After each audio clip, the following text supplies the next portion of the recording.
Welcome to the top of the morning show. It's your girl TT from the D. This morning, I'm going to wish you a wonderful Wednesday, wherever you are in the world, whatever time of the day or night it may be, because we are in different time zones depending on where you land. This morning, we're going to talk about 4 types of marriage.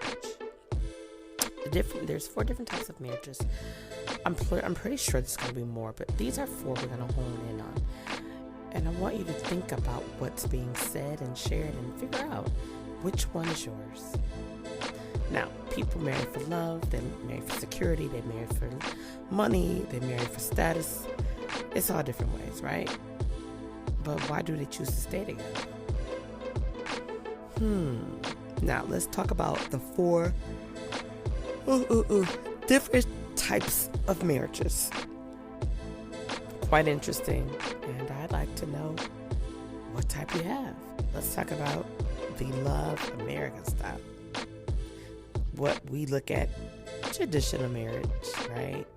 Like I said, we marry for love, we marry for security. We think that we're going to be loved until death do us part, right? But what about when you fall out of love? Or you ask yourself, why did I get married, right? Why did I stay with this person? I think one of the dopest movies to really show you different marriages, and it was ironic, 4 different type of marriages, could be Why Did I Get Married by Tyler Perry. It was based off of 4 couples who did have 4 different types of marriage. Or marriages, I should say, right? Pin that. If you've never seen Why Did I Get Married, there's a 1 and 2 by Tyler Perry, okay?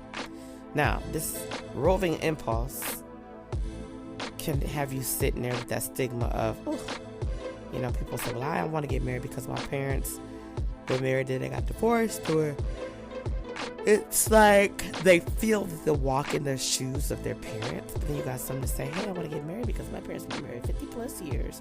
That doesn't necessarily mean that you will get married or you'll be divorced, because everybody is different, right?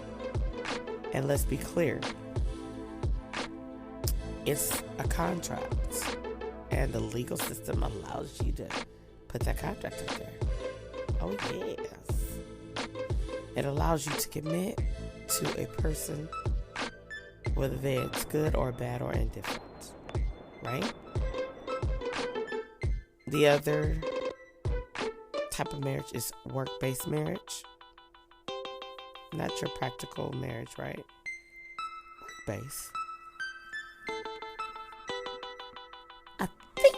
It's safe to say commonly both partners work outside the home. Sometimes they work together. Sometimes they don't. But basically, they're both putting food on the table, taking care of the needs of themselves, and if they have a child or children, X on and X on. Putting in manpower hours, right? Giving and giving and giving. A marriage of this sort is truly an enterprise or career. And couples perhaps sitting on the front porch drinking a cold lemonade or cold brewski, they don't really see the danger arising from faltering the shifts that they choose to live in. Then you got the ritualistic marriage. Be clear for that. Marriage is a key element of our identity. We understand ourselves to be spouses. Like, oh, that's my wife, or that's my husband. I'm his wife. I'm her husband. It's like a constant reminder that we are a couple, right? When we get married in a public ceremony, right? We declare to the whole congregation or, community that we are married friends, and family commonly have invested their time, their energy for you, so they can watch you to become husband and wife. Then you have the playful marriage. I think Andre and I have this a little bit, right? We love to have fun, we love to take risks, but positively, right? Although marriage should not be the endpoint for your youthful adventure, it should be a springboard, right? I know we get married and some of us have a child or we have children, and yeah, but hopefully you didn't run off and do that right away. And by chance, if you did, it's okay.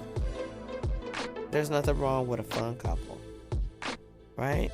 Then you got the communal marriage, where two people are under a contract binding, as we said earlier, right? And they kind of honor it out, right? No matter who they want to be or they don't want to be with. We're in this intimate relationship. This is what it is. It's gonna be what it's gonna be, and that's it. It's like, oh, okay. But at the end of the day, I want you to remember, why did you get married? I want you to think about, what kind of marriage do I have? And then you can move ahead accordingly. Talk to your loved one. Talk to your husband. Talk to your wife. Talk to your family. Get to know more about one another and yourselves. This has been a very short and brief, beautiful moment, because less is more. Remember to tune in Monday through Friday at 6 a.m. for the Top of the Morning Show. And tomorrow morning, it'll be another amazing episode. I'll see you soon.